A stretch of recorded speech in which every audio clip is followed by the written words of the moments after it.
very happy to welcome Miriam Donohue into the Soundpiece studio. Miriam, thank you for joining us today. Very well. Yeah. How are you? I'm good. I'm happy to be here. Nice to meet you. And you too, person. finally. It's good to meet in person. It's always nice to get over that cyber relationship, as in, in music, online music and stuff. Yeah, it's funny. Like, I try and make a point. If we're like I'm Facebook friends with another musician, to make sure I meet them, or if when I do see them, like say hello. Like, by the way, we're Facebook friends, because like we all end up adding each other. I think as kind of as a kind of community and exactly. Yeah. So then you have to put a face to the name, like so. That's kind of weird as well, because like you see them after maybe a year, or at a push 2 years, and like you kind of like meet them finally. It's like, oh, how was the holiday there last week? About their lives. It's weird. Like, how's your cat? Okay. Yeah, he's fine. Yeah. It's real relaxed, but it's a nice it's a nice kind of thing. Anyway. Yes. Okay. Yeah. Back to it. We'll complete our social media conversation there, part of the conversation. I suppose, just starting off, you're originally from Galway, and you moved to Dublin. You're based in Dublin now. Was there anything? Was it the music that prompted that, or was it?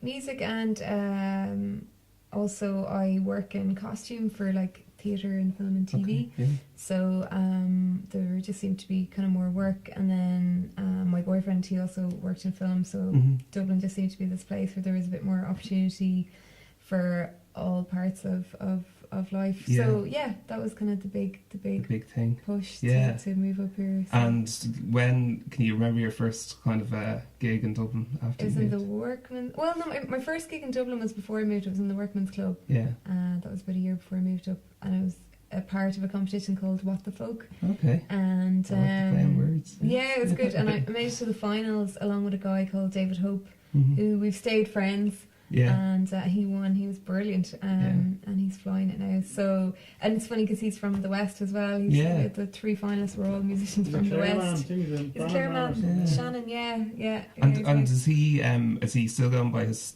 solo name, or is he David Hope? Yeah. He's flying it. He brought out like a Christmas single there, and it's getting like radio play all over Europe. And he that's what he does. He kind of tours over there, and that's like making his living. Brilliant. Which is very inspiring. So I hope to follow in his footsteps. I think you will. Well, I'll try. Which brings us on to, I suppose, the first big landmark was towards the end of last year releasing your debut album Paperscape, which was very well received, and by many people. Tell us a bit about putting that together, and was it?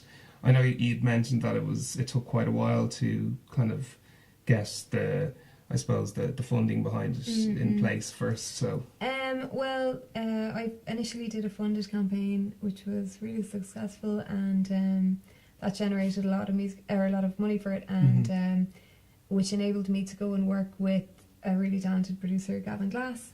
And so that was great, and then once that process kept going, it like obviously it was like, okay, I need to raise a bit more money to finish it now, and I think maybe I was a bit naive as well about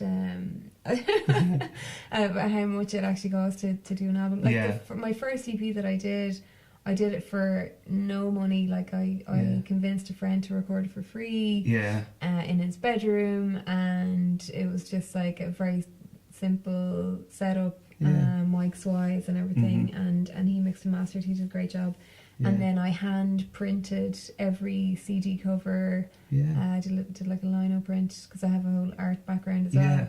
And I think I spent £100 on cases, and then I got like blank CDs and printed them, and like, so it was so low budget. And I think because and that was brilliant, and everyone loved it. They were like, wow, this is like wow, it feels real personal as well. It's really personal. It went down really well, and I think I kind of went the whole other extreme then. I was like, right, I'm gonna do like really high end work with Gavin Glass. Like, he's one of the best producers in Ireland. Absolutely. And so he's playing on it, and so is Scott Halliday, the other engineer, who's also an amazing drummer and bassist. And so I went the whole other extreme, I suppose, and getting my artwork done. And because anyone that that you speak to who's gone into Gavin's studio is like, oh my god, it's like a an emporium of kind of amazing kind of, you know, all the instruments and the equipment. It's he's got a wall of vintage guitars, and he's got all these amazing synths and pianos and keyboards and a beautiful piano, and it's just lovely. And then his dog Danko is sitting on the couch the whole time, all chilled out, it's really nice. Dog's like, oh, another musician. Whatever.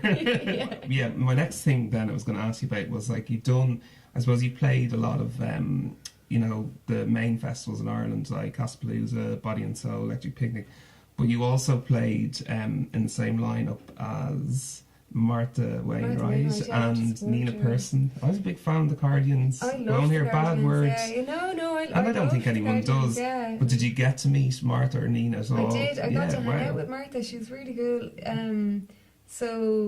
I got an email asking me to support her. Same with Nina Person's. Just like getting this email going, what? Like, it's one of my mates having a laugh. But Martha Wainwright was very, very, very sound.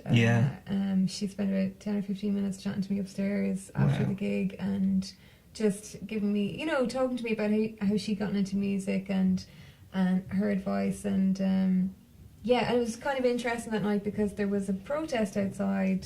Okay. Because she was going to play, I think her next gig was in Israel. Okay, yeah. And so there was some people protesting outside, and she was kind of saying to me, I'm literally going to play to a room with about 50 people in it, and you know, like she didn't feel like, she didn't begrudge them. She's quite calm about that. She was just kind of was like, you know, it is the way it is, and I'm just a musician.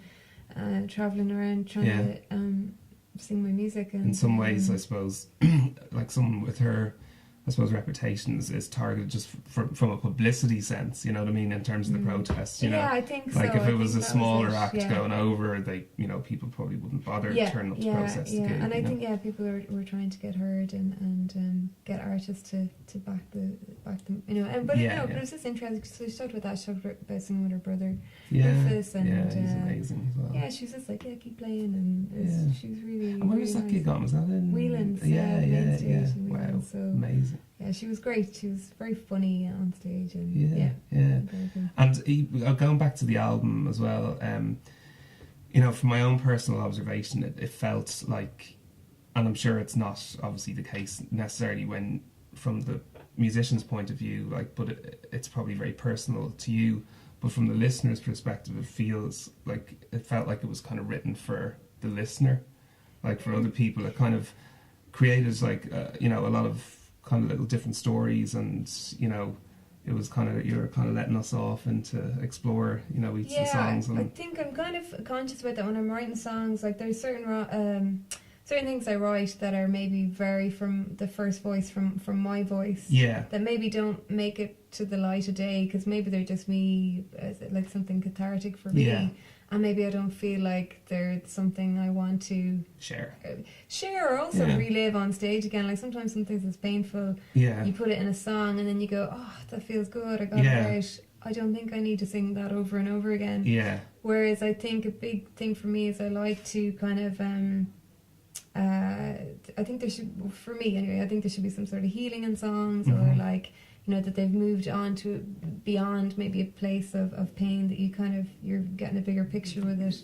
And I think that's what I try and put in my songs, and that anybody can come to that song and be taken away on a bit of a journey, and that it's more for the people. Absolutely, definitely. And then other two other small kind of nuances, if you like, that I noticed was there seemed to be, like, in some of the songs, like a little bit of a kind of a nautical kind of theme. I don't know was that just happen when you're writing songs, or was it? Well, a subconscious suppose thing? Like I lived by the sea in Galway for like a long time, and then I went to Inisheer writing songs for about a month by the sea. I don't know, it keeps coming in. I can't get away from it. There's something in it, like. And Morgan, there is a song Morgan. There was a river running down through the farm where I lived, so I think water. So sea, and like it's funny. Like, I don't know. I feel like there's an old seafarer in a previous life. Maybe I was something like I don't know. Isn't it funny though? And I think as well, like being Irish, or there's certain traditions that you don't know where they come from, but they're in you. Like exactly. So some sean-nós, or I don't know, some it's like an echo sea from shanty thing ancestry and yeah, maybe it's in your ear, like it's in your subconscious or whatever, unconscious. And then, so I suppose the album was out around September last year, wasn't it? And it's not that long ago, but what's the kind of the next step in terms of songwriting or answers on a postcard? Just fast forward.